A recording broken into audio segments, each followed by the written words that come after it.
আজকে ভিডিওতে চেষ্টা করছি সেই পয়েন্টগুলো তুলে ধরা, যেই পয়েন্টগুলো রিলেশনশিপটাকে অ্যাকচুয়ালি একদম শেষের দিকে ঠেলে দেয় বা শেষের পথে নিয়ে যায়। একটা হচ্ছে অ্যাপ্রিসিয়েশন আর গ্র্যাটিটিউড, যেটা আপনি ওই রবিবারের মাংসটা ভালো রান্না হয়েছে সেটার মধ্যে দিয়ে বলতে পারেন। নো কোয়ালিটি টাইম স্পেন্ড, দুজনে দুজনের সাথে খানিকটা ভালো সময় কাটান। Communication, that is very important. কেউ কারোর সাথে প্রয়োজন ছাড়া কথা বলছেন না, এটা কিন্তু অ্যাকচুয়ালি সম্পর্কটাকে শেষ শুধু না ধ্বংসের দিকে নিয়ে যায়।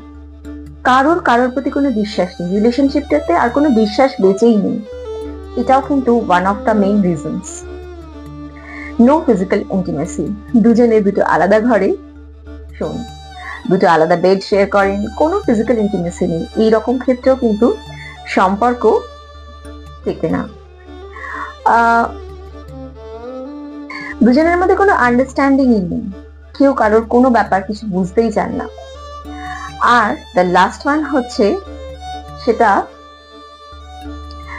ল্যাক অফ পেশেন্স, কেউ কারোর কোনো ব্যাপারে ধৈর্য ধরে কাউকে শোনা, কাউকে বোঝা, এটাও করতে পারেন না। এই 7টা জিনিস যদি আপনি করেন তাহলে কিন্তু আপনার সম্পর্কটা শুধু শেষ নয়, একেবারে ধ্বংস হয়ে যাবে।